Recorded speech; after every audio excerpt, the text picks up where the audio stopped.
Friends, आपका फिर से स्वागत है हमारे यूट्यूब चैनल पर। आज हम राजस्थान भू राजस्व अधिनियम 1956 की धारा 230 से 233 के बारे में देखेंगे।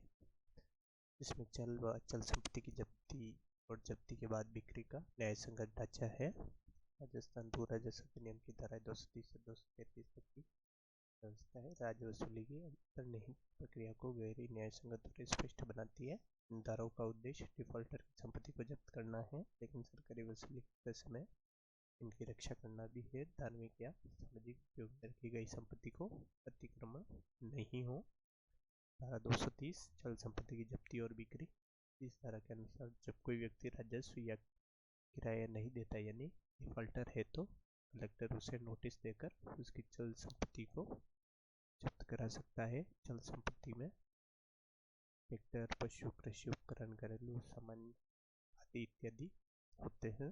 जब्ती के बाद उन सामान को बेचने की प्रक्रिया वही रहेगी जो सिविल कोड की देयता के तहत चल संपत्ति बेचने की होती है। सिविल प्रक्रिया संहिता 1908 के अंतर्गत विशेष रूप से धार्मिक उपयोग में रखी गई अनुष्ठानिक वस्तुओं, चित्र, मूर्ति पूजन आदि को जब्ती और बिक्री से मुक्त रखा गया है। बिक्री और जब्ती का खर्च राजस्व बकाये में जोड़कर वसूला जाएगा।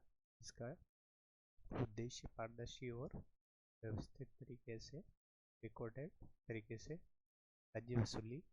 राजस्व वसूली सुनिश्चित करना है। उदाहरण के लिए यदि सामने 2000 का राजस्व बकाया रखा गया है तो ट्रैक्टर और कृषि मिक्सर पर जब्ती लगती है तो उन उपकरणों को सिविल कोड की प्रक्रिया अनुसार नीलामी के माध्यम से बेचा जाएगा। यदि उस ट्रैक्टर की बिक्री से मिलने वाली राशि 3000 है तो उसमें से 2000 राजस्व में जुड़ जाएगा और शेष 1000 डिफॉल्टर को देय होगा। धारा 221 अचल संपत्ति की जब्ती। यह धारा स्पष्ट रूप से बताती है ट्रैक्टर या अन्य उपकरण के स्थान पर डिफॉल्टर की भूमि भी सरकार द्वारा जब्त की जा सकती है।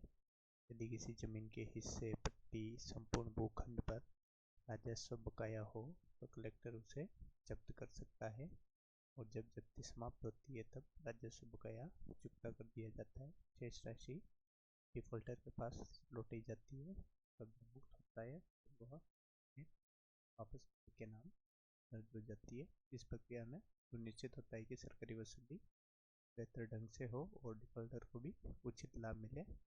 उदाहरण के लिए मोहन के नाम 5000 का राजस्व बकाया था, उसकी 5 बीघा जमीन शामिल है। कलेक्टर ने उसे जब्त करता है और 5000 चुकाने पर जब्ती समाप्त होती है और जमीन मोहन को वापस दी जाती है। अगर 6000 का कृषि उपज था तो 1000 अतिरिक्त राशि मोहन को मिलती है। धारा 232 जब्ती के बाद प्रबंधन अधिकार व बाध्यताएं। जब अचल संपत्ति भूमि से जब्त किया जाता है तो कलेक्टर उस जमीन अपने नियंत्रण और देखरेख में रखता है और फिर वह जमीन से मिलने वाले सभी राजस्व और लाभ जैसे फल, किराए, उपज को ले सकता है और कोई तब तक लगान देने में छूट नहीं मिलती जब तक राजस्व पूरी तरह से वसूला नहीं जाए। भूमि का उपयोग करने वाले किराएदारों पर पुराना अनुबंध प्रभावी रहेगा और उसे उसी अवधि तक उपयोग करने की अनुमति होगी। कलेक्टर यह सुनिश्चित करेगा कि राजस्व, किराया, जब्ती, प्रबंधन खर्च पहले वसूले जाए और बचा हुआ धन डिफॉल्टर को दिया जाए। उदाहरण के लिए यदि विजय की जमीन जब्त कर ली गई है लेकिन गांव के 2 किराएदार उस पर खेती कर रहे हैं तो कलेक्टर उनकी उपज से प्राप्त राजस्व का हिसाब रखेगा और जितना लगान बकाया था उतना उसे वसूल करने के बाद बची राशि विजय को लौटाएगा। धारा 233 जब्ती की घोषणा। जब कलेक्टर भूमि या संपत्ति जब्त करता है तो उस मामले की घोषणा जारी करता है। इसमें स्पष्ट लिखा होता है कि संपत्ति कब क्यों जब्त की गई और किस अवधि तक। इसकी घोषणा के बाद यदि किसी पक्षकार ने उस समय के दौरान किसी तीसरे व्यक्ति को जमीन का किराया या उपज दी है तो वह भुगतान कलेक्टर करने का उत्तरदायित्व मान सकता है।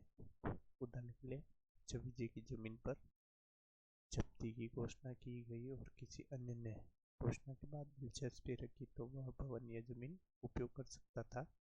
सरकारी विज्ञापन के बाद ये संपत्ति राशि सरकार को देनी होगी, न कि उस व्यक्ति को।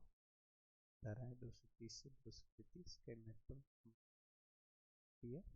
राजस्व वसूली की प्रक्रिया का सकारात्मक रूप, जिससे वैश्विक शक्तियों के दुरुपयोग से बचाव होता है। धार्मिक उपयोगियों की रक्षा, जिससे साधु संतों, पूजा स्थलों और अनुष्ठानों को सम्मान मिलता है। खेती के बाद भूमि का उपयोग और राजस्व अर्जन की जिम्मेदारी पूर्ण प्रबंधन और भूमि जब्ती की पूरी पारदर्शी घोषणा, जिससे गलतफहमी और वाद विवाद को रोका जा सके।